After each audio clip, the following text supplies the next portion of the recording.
Okay, and we are live. I'm really happy that this camera quality is really good in my room because you guys know I usually do my YouTube videos in my bathroom because it's better lighting. But since going live and being in here, it's a lot better. So I decided to title my video called American Tries Puerto Rican Candy for the first time because I really want to, hey, Beautiful Magic, I really want to make my channel go viral and to make this not episode, but this video go viral by trying international candy for the first time. You guys know I went to Puerto Rico about, let's see, what's today's date? I was in Puerto Rico around this time last week. So it's been a week already since I've been to Puerto Rico. So the candy that you guys are going to see me try is this type of candy. It's made from the company called La Fe, which means the faith. And it says dulces típicos y tropicales, which means typical candies and tropical candies. The 16th. Oh yeah, today is Thursday. Okay, okay, okay. So I got it now. But yeah. So this is a candy that I'm going to be trying. So, based off of what it looks, you have coconut. It looks like sweet potato, mango, guava, pineapple, and orange, which would be the taste for it. And then this is the back, and this is how it looks. When I got the picture from my thumbnail, it looked like you could get this candy. Well, I did see this box on Amazon, but I saw a lot of the other candies on Amazon that you could get that was made by this company. I kind of wanted to keep this candy the way that it was because the wrapping was so pretty, but I'm going to go ahead and open it up anyway. But I want to take it off from the back so I won't mess up the front too much. Oh no, the box is made like that. Okay, well.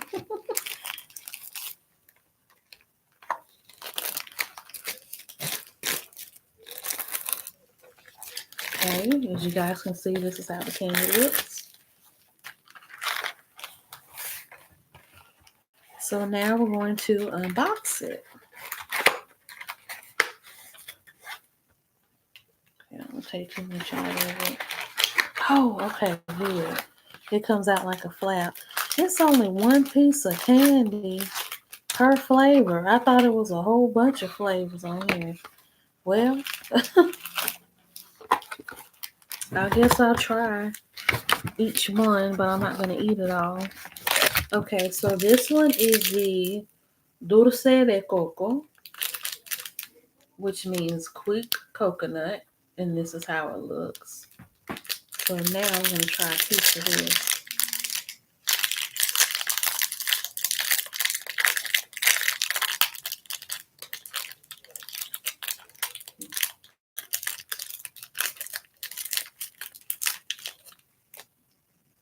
Ooh, mmm.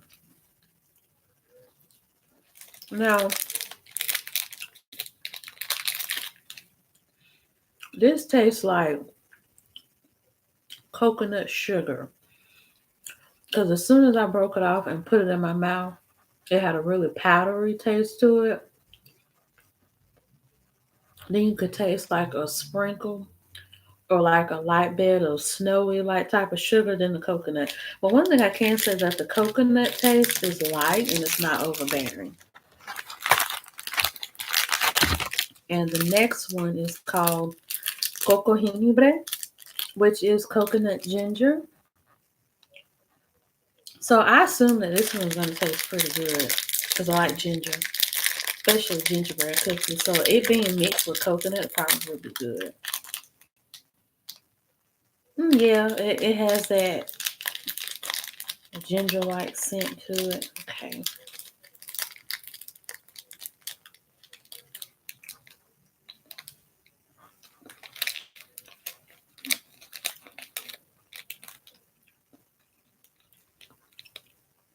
Ooh. Now this is not like gingerbread at all. This actually tastes like the ginger spice.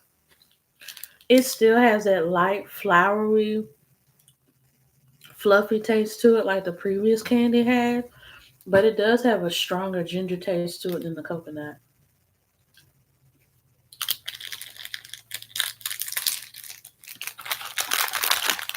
Okay, so now we're on to the next one. This one is called Mambo Postal. And let's see, Mambe Postal. Now, I've never heard of Mambe Postal before, so this is new to me. Let's look on the back what Mambo Postal. I'm surprised they only gave you like one stick in the box. I was assuming that this was just like the cover stick, and then you would get maybe about 3 or 4 sticks in there, but they only gave you like one stick per flavor. So, Mambo style, the ingredients are black sugar and dried coconut. So, let's see how this is going to taste.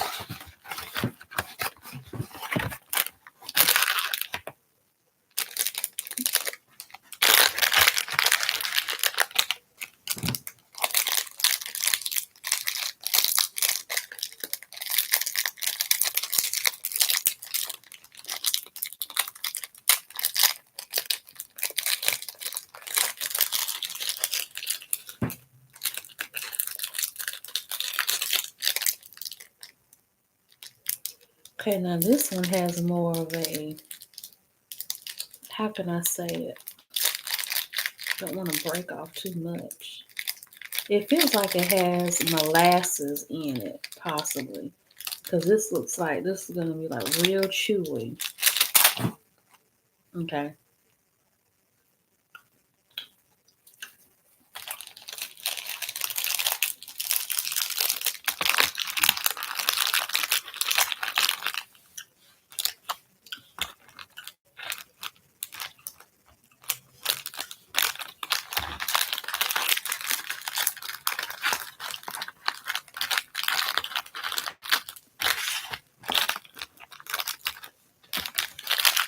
I guess it was group.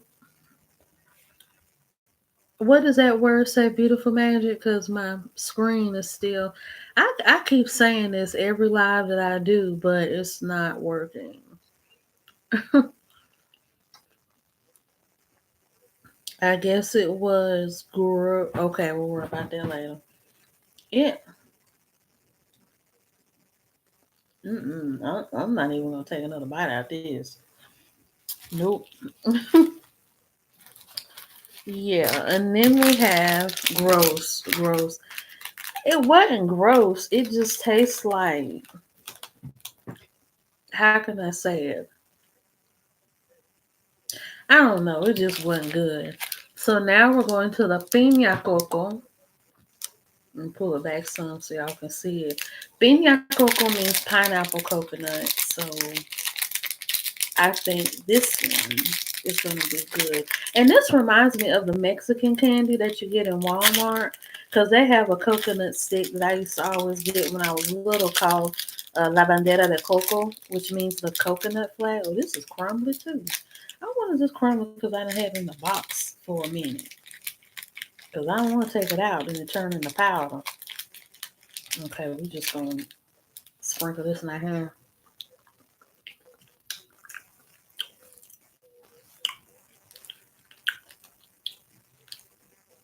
Now this is different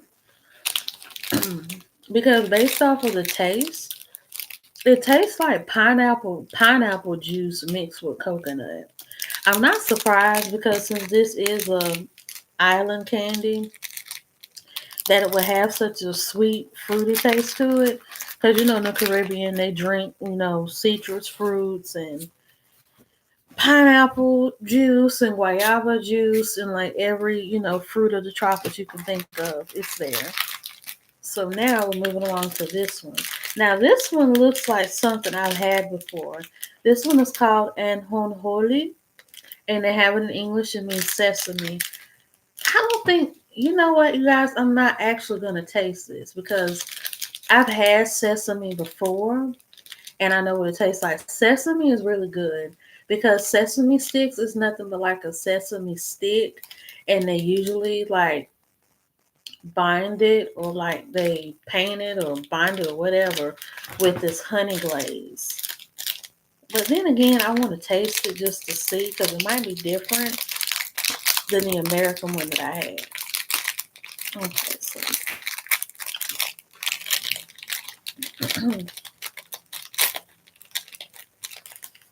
yep, it smells just like the American sesame stick that I had. Can't really break this. I bite it. Yep. Yep. Ooh, I do. Mm. Now it do taste like sesame seed, but it got a bark taste to it. And that tastes like that had honey on it.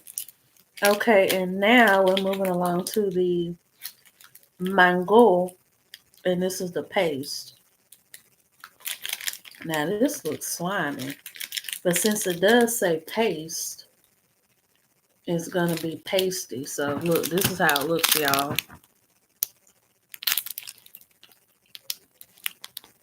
And since this candy is not gonna be eaten up all at once, I'm gonna have to take some adhesive tape and tape it shut so ants and stuff won't smell it and then my candy will get ruined. Okay, so this is the last candy stick that's in here. Well, not really candy stick. This is a paste stick. Because it seems like all of these little candy sticks have different textures and whatnot. So we're going to slide. Don't really smell like anything. I can't even smell. I smell a little bit of the mango. Okay. Yeah, this is just like a big sludge stick. You see? It's sliding up. I'll bite a little bit off of it.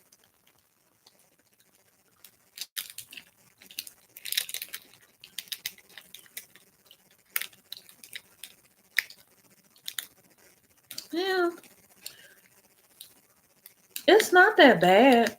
I mean, to me. Okay, now I'm going to slide back. Come on, slide back down. Okay, here we go. So now this mango is not as loud as the pineapple was because when I ate the pineapple one, it had a juicier taste to it, but the mango one, not so much. And they also gave you a lollipop in here, but I'm not going to eat the lollipop because then I can't wrap that back up. And I know if somebody else might want to taste it, then they're probably like, and I just don't want to bite off and eat all the stuff in here.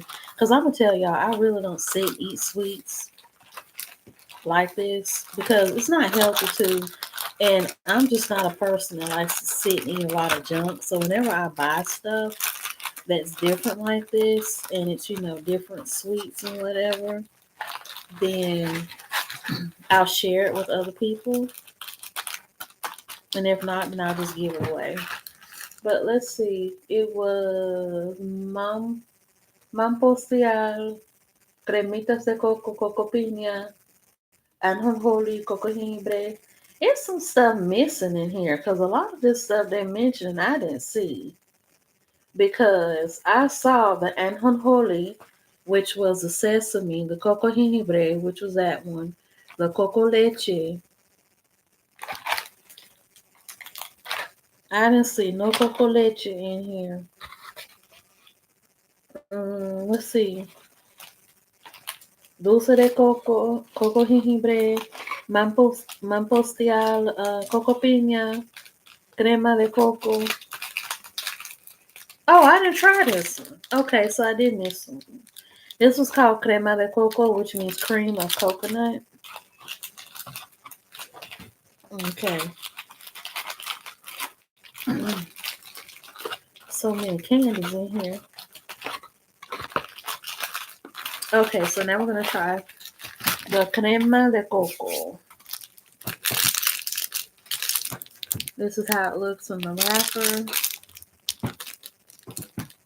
It's like a chalk piece. Okay, let's open this one up and see how it tastes.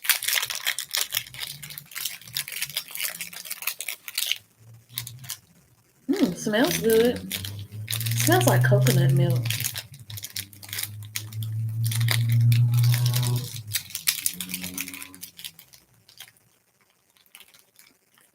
Yep, tastes like a chalk piece.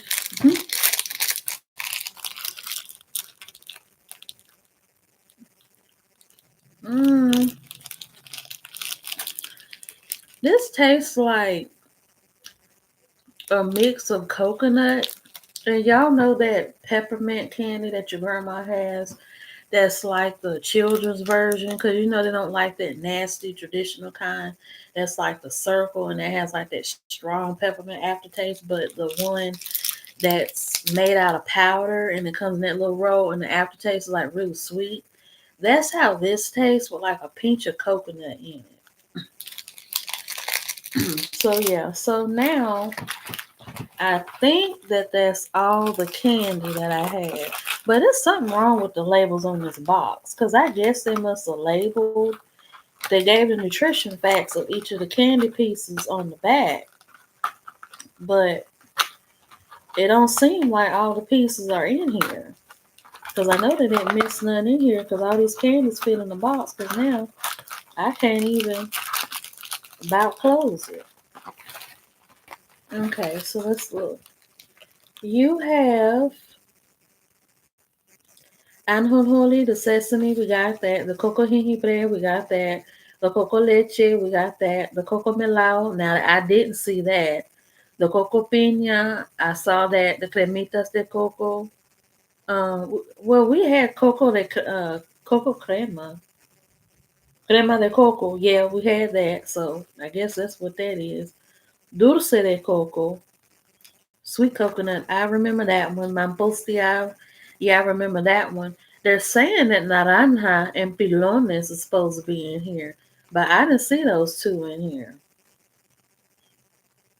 So yeah, they forgot to put two. So yeah, they forgot to put two of those in here.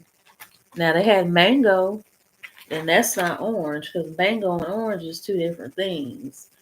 And the pilones, let's see. I don't know. All I can say is that they just didn't put all the candies in here.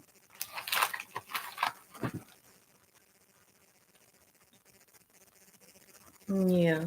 But it's good to know that this is authentic Puerto Rican candy because it says on the back that they're in Caguas, Puerto Rico, and that they have a Facebook site called facebook.com/Dulces La Fe, which is DULCESLAFE,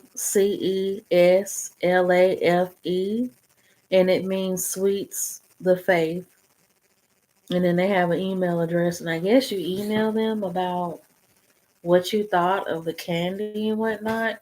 But I'll say this candy, it was good, but it really didn't spark my interest that much. I mean, they give you like pretty packaging with like the waterfall and all the fruits and stuff here at the bottom in Puerto Rico in front of the palm trees and stuff. But as far as the taste, it was kind of bland. And I mean, I don't know if that's because it's Caribbean candy. Because, you know, different cultures, they have different tastes. And I've seen some videos about Caribbean pastries and candies. And I guess that their flavor is more of a sweet, bland, chewy, and kind of a mix of the two in between. Because some cultures, they don't really like sweet, sweet stuff and some cultures do, and then some they like a mix of sweet and bland, or sweet and sour, or just a combination of everything. But yeah, this one, it was okay. But when I went to this restaurant called Casalta in Puerto Rico, they did have this Caribbean chocolate pack called Forteza. And it says on the back that 4 generations since 1929, 4 generations of chocolate tradition have led Cortes Hermanos to the leadership of the chocolate industry in the Caribbean. As a tribute to the quality of Caribbean cacao, which is the cocoa plant that you use to make coffee, Cortes Hermanos has created its most exclusive product, an expression of expertise, dedication, and passion for chocolate. And then it's in Spanish in the bottom. And so now I'm going to crack this open and try it. If I can just get it open. Oh, you have heard of this one before? See, I've never heard of this chocolate before until I went to Puerto Rico. Ooh, look at the packaging. Okay, this is how it looks on the front. And then this is how it looks on the inside.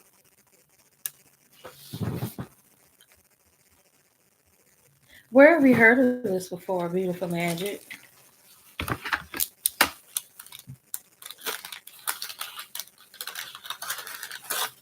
Okay, and now we're going to open this up. Ooh, got big blocks. So I'm going to give you about 3 pieces. So you get what, total 6? Okay, I'm going to break that piece off. Break me off a piece of that phone. That reminds me of that song on the Steve Harvey show when they sung that song with the Four Tops. Like, break me off a piece of that phone.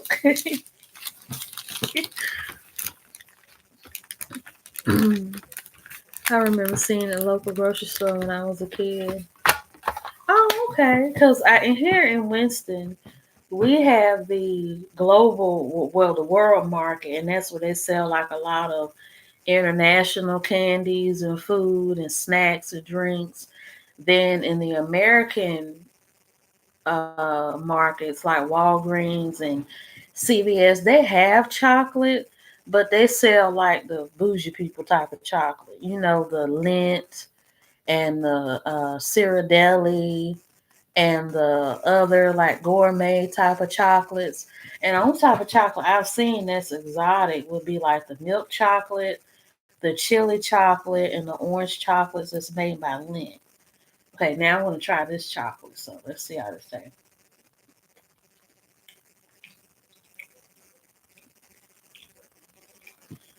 Well, mm, now this is dark chocolate. So of course it's not going to have that rich, creamy taste like that Venezuelan chocolate that I sent you.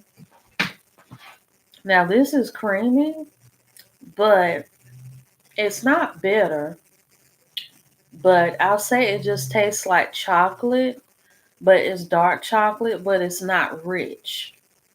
Like this chocolate is not rich and it's not really pow, in your face.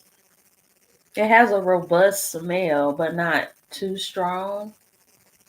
And this is the type of chocolate I'll say you will eat with cheese and wine.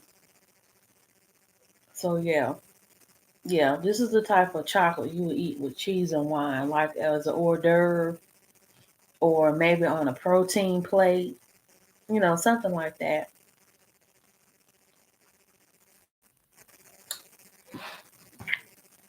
So yeah, this chocolate tastes pretty good.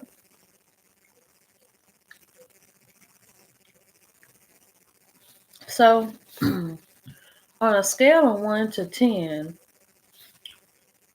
this Forteza Caribbean chocolate versus the Faith Sweets from Puerto Rico, which is Puerto Rico's original candies. The chocolate tastes better. I'm gonna go ahead and say it. The chocolate tastes better. Now, with some of these candies, the ones I did like was the pineapple coconut. I like the sesame one a little bit. The ginger coconut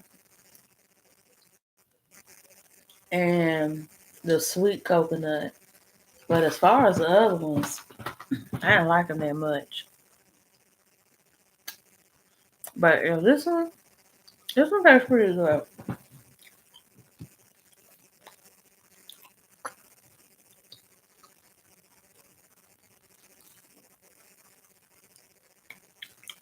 Okay, so now that I've tasted my chocolates and you guys have seen my candy, what more do you want to see on my channel as far as like food tasting with candy trying out different things or even cooking. Because I have thought about cooking on my channel where I can cook like different dishes that I like or something I never had. And you guys will see me cooking and see how it looks. So you guys will be inspired to try it at home. So you guys have any suggestions?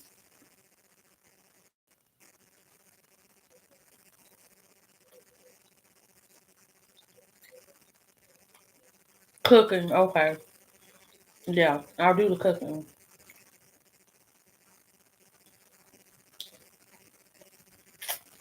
And I also would like to expand my channel. Now, YouTube, I'm gonna be honest,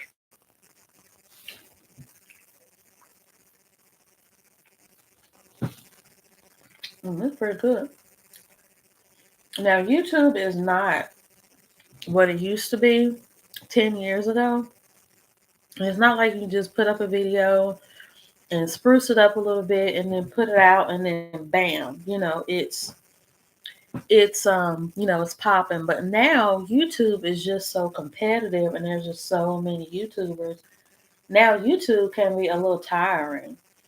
And I know I've said I wouldn't do YouTube for money, but now a part of me still wants to do it for money and to still, edit and make different things. But another side of me, still wants to do it as a hobby. But other than that, yeah, too much drama. It is. It really is because I'm sure you've probably seen it too. Like they've had a lot of like YouTube drama, especially with the black YouTubers. It's like they connect and they talk and they become friends.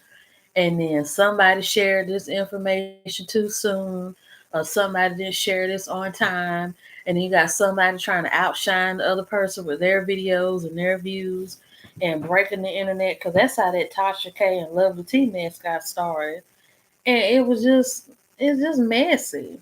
But I would like to branch out in YouTube and have my channel at like 20,000 subscribers and get maybe 30,000 views per video.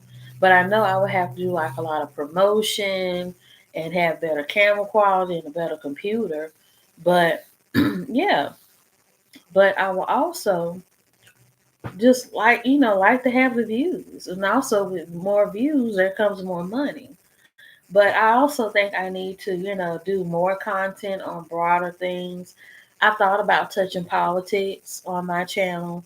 I've done pop culture, I've done movie reviews, TV show reviews, and I've done album reviews, but I only did one. That was a TLC album that came out years ago. But hold on one minute, guys, because my battery's about to go dead, and I don't want the live to shut off.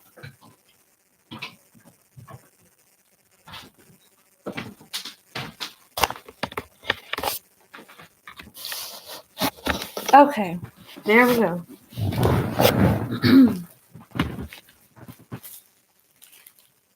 I had food in here and didn't know it.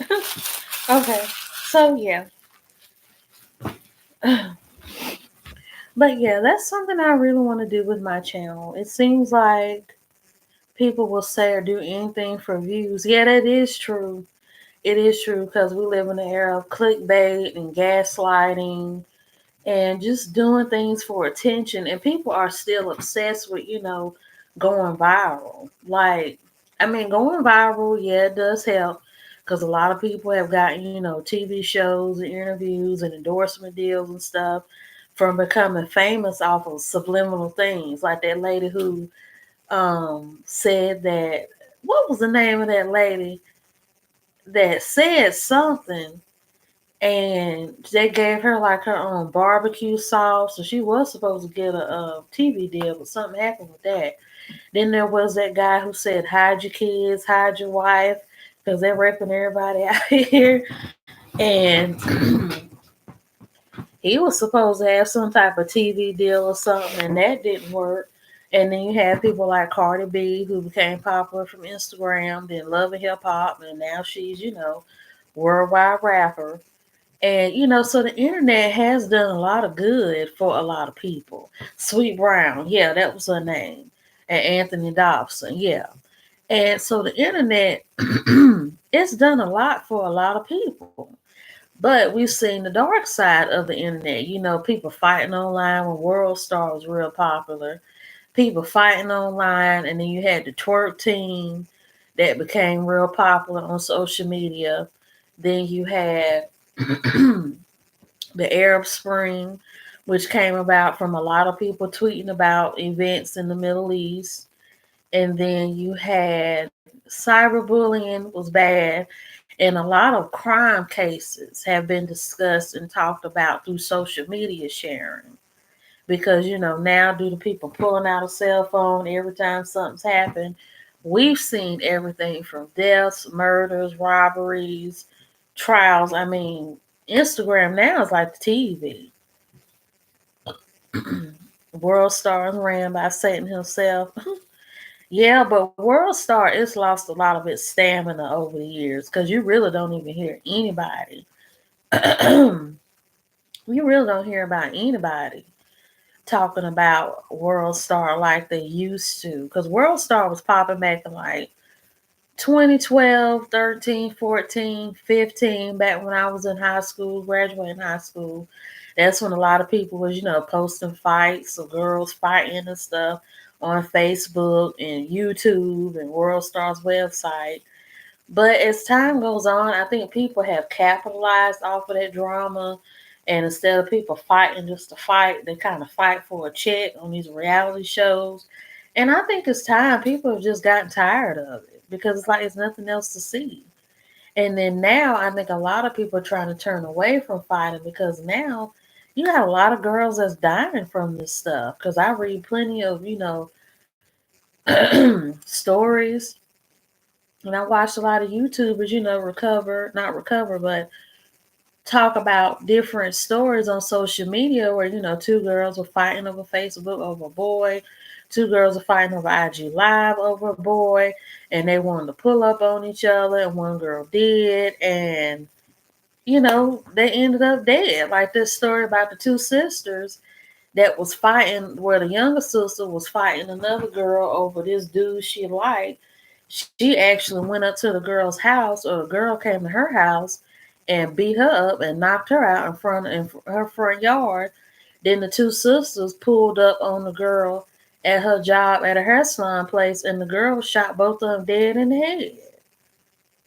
And I mean, I'm just seeing like so many stories of people just arguing back and forth online, whether it's through subliminals in the Facebook status, IG Live, and YouTube. And it's just crazy. It's like a lot of these young people, they feel like they don't have nothing to live for anymore. It's like they live to fight and they live to die. And I just don't get it. It's like, yeah, I just don't understand it. And yeah, I do agree with you. It does make black people look bad. Cause even though, thank God, we don't have World Star popping off no more, and I think it probably died because the man who founded World Star, who made World Star popular, died, I think, a year or two ago. I forgot what his name was. He was like a big black dude that had like, the big shirts on and the hat and stuff. I didn't know his name because I wasn't in the World Star like that. But yeah, and it does make black people look bad. Like I live in Winston, and even on the news, when I see a lot of these local crimes and stuff going on, they're black men. And then you look at Greensboro and High Point, it be black women, either black men or black women, and sometimes it be Hispanics in there too. But it's like, and I don't understand why black people just can't grow out of this mentality of being ghetto and being ratchet and just fighting and cussing and gun toting all the time. It's like, to each its own when it comes to what you like and what you want to do and where you want to go. But I don't get it. It's like black people, and I'm gonna tie in the conversation. For example, my mom and my grandma and I had a conversation, earlier about Spanish because I'm going to school to be an interpreter, and I'm about an inch away from becoming certified.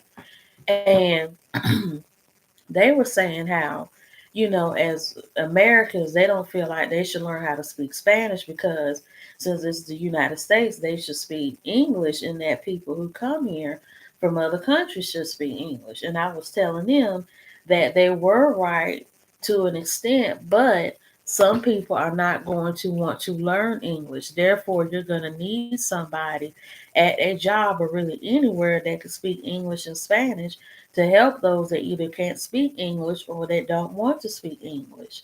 And then we got into this conversation about sometimes how people pretend to not know English when they do, and how Hispanics need to come here and learn how to speak English because they are living in America and not in Latin America. But I said that as Black people, we have to get out of that mentality that people always have to come to us and bow down to our rules and do what we say. Because I'm going to be honest, there are more Hispanics and if not Hispanics, more non-Black people living here than anybody else, including Blacks.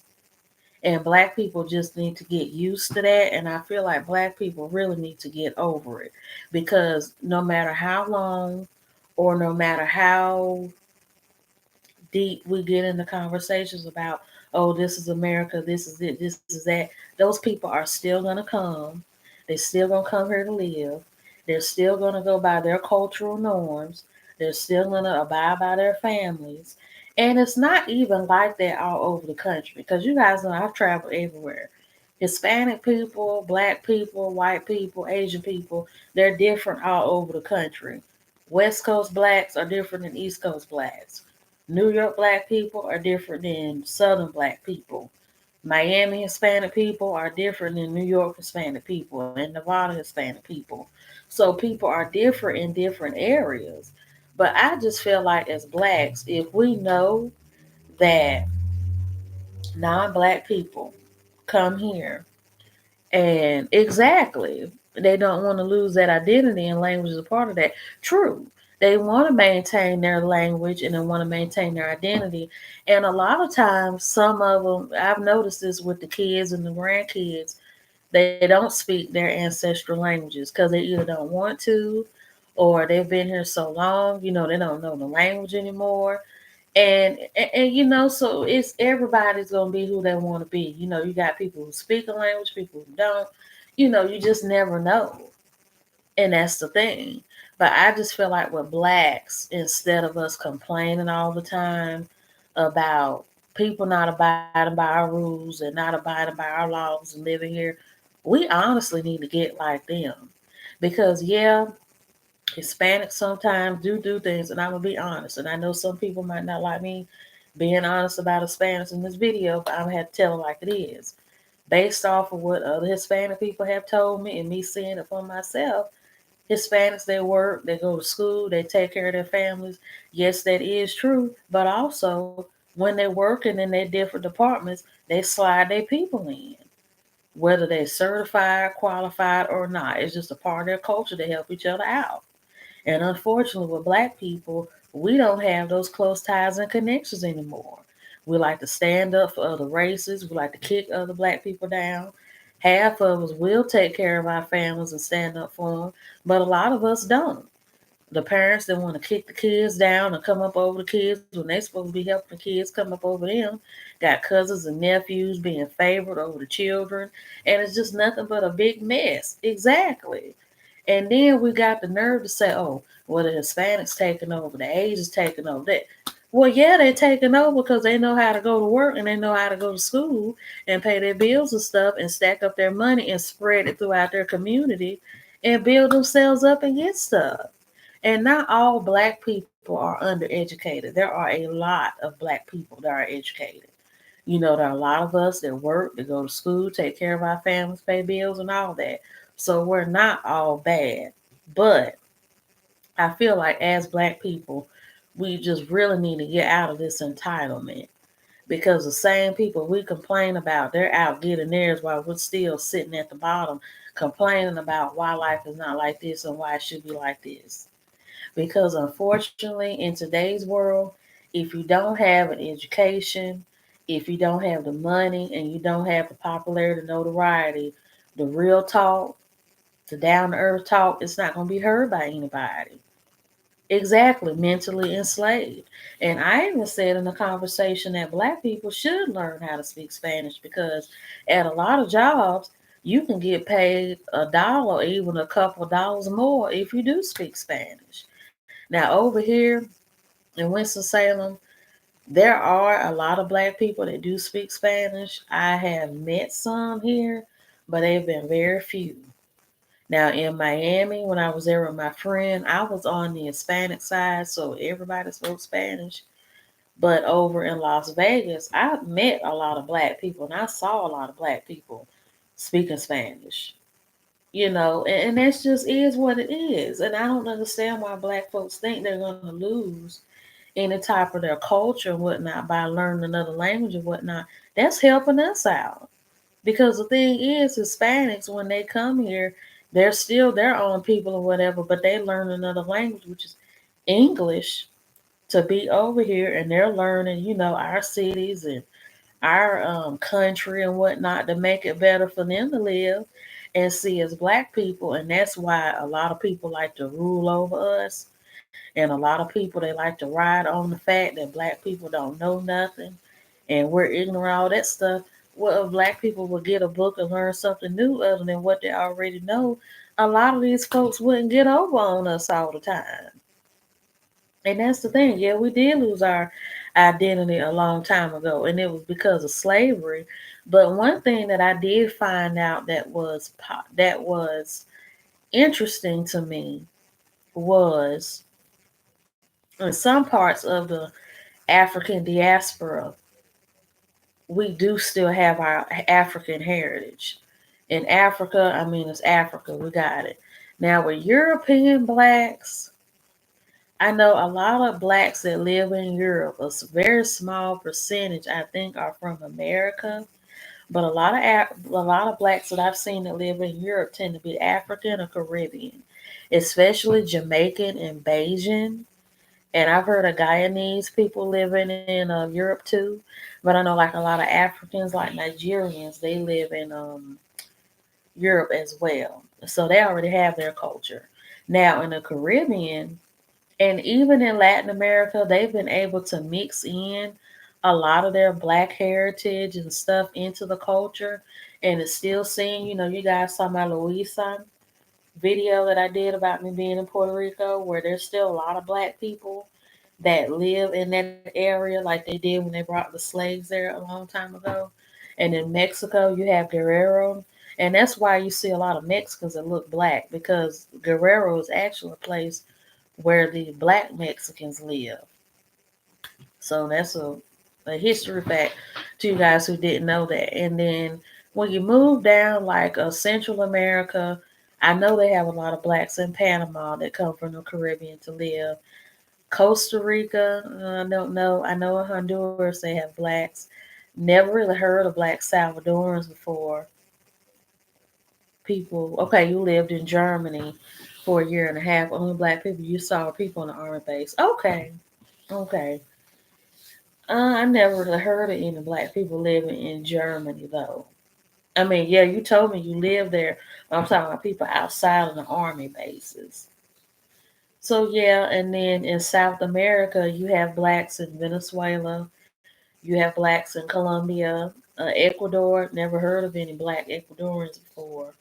And one time, somebody thought I was Ecuadorian. I don't know why, because I spoke Spanish or something. And this lady said, "Are you Ecuadorian or something?" I said, "Hmm." And so I don't know if they have black Ecuadorians or not. I've never heard of it. Then you have black Peruvians as well. But when I went out of the economy, I saw only white people. Okay, yeah, and some of those European countries, they only seem to have white people, especially in like the Celtic areas, like Czechoslovakia and Finland and Poland and stuff. I noticed the people there are very, very white, and even in South America, like in Chile and Argentina, I know most of their ancestors are like European, German, Spanish. Well, European, German, Spanish, those are European. But what I meant to say is like Spanish, German, and Italian. But I've never really heard of any blacks or natives being in Argentina or Chile. unless they're, like the secret people of Chile and Argentina. But yeah, it's like black people have been all over. And even in Louisiana, I read that the reason why voodoo is so popular there is because of the slaves. Because the slaves who came from Benin were brought there and they practiced voodoo and whatnot. And the thing I found interesting was that I think when they were under the French rule, because Louisiana was owned by the Spanish and owned by the French before they became independent. And they said they actually kept the slaves together. They really didn't divide up their families like they did up here, and I think in Georgia. And that's why they were able to maintain their Africanness with a lot of the traditions from Africa, as well as African voodoo that was practiced in Benin by them. So yeah, it's like, and that's just something I don't get. I'm like, why is it that in certain parts of the slave trade, it seemed like they were able to keep the stuff that they had from Africa? Because I noticed in the Caribbean, especially with a lot of black islands like Jamaica and Trinidad and Barbados and Guyana, the black people there are very pro black. They're proud to be black. And it just seems like here in the United States, it's like we've just assimilated. And it's like there was nothing savored or saved for us from Africa. And a lot of people, a lot of black people had this conversation. They say, well, black people are lost people because we really don't have a culture. And, we came over here as slaves. I do believe in that to an extent because, we didn't ask to be slaves. We did it. We were just brought over here as slaves, made to work, and we stayed here so long we didn't have no choice but to assimilate because that's all we knew. Because we went from being in Africa, speaking our languages and dressing the way we did, and we came over here, everybody speaking English or speaking Spanish if you were in the Caribbean or, the Americas or whatever. And, there was a change and there was a way you had to assimilate and whatnot. But it just seems that in certain areas, the slaves had a different mentality where they knew how to abide by the law with slave masters and stuff, but they were able to maintain and keep their traditions, and it just passed through the culture. And so, and that's pretty much how I see it. But yeah, beautiful magic. I agree. I hate when hearing people say that you are not Afro American, you are American. Yeah, we are African American. And see, a lot of people like to be technical about that because they say that Afro American means a person that was born in America whose parents or grandparents are from Africa.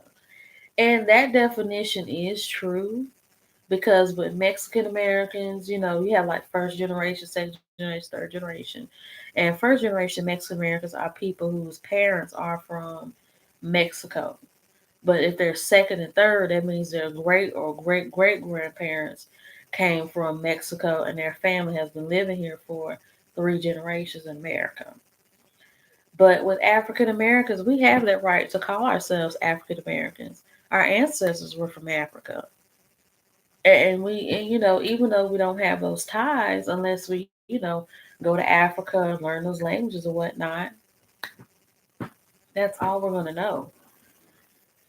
So yeah, so we are African American or black. A lot of people like to say black. I personally like to say black American as opposed to Afro American. I mean, I'll say I'm African American and whatnot, but I like saying black. I mean, that's just me. I'm just more comfortable with saying black. But yeah, and I don't like it when people say, you're American or African Americans because they're trying to make us assimilate. And this is where that comes from because a lot of people have said, and I've even experienced it.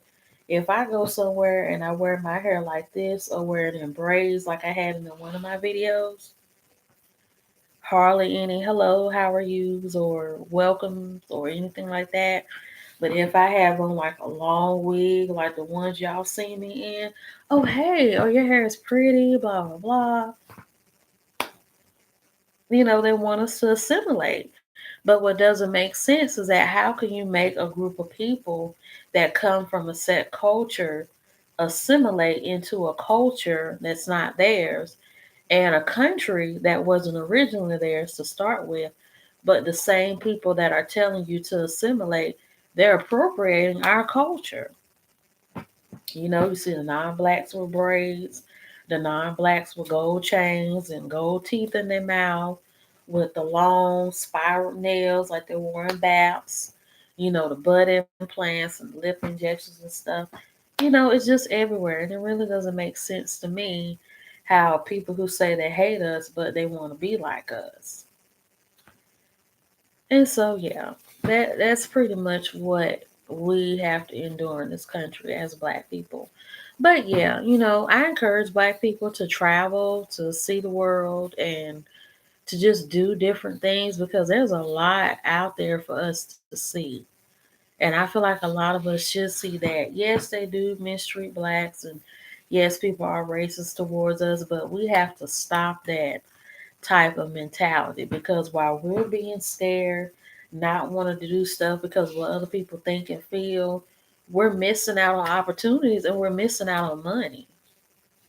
I mean, you can say what it is, but we are. We're missing out on resources and missing out on money by having this slave like mentality.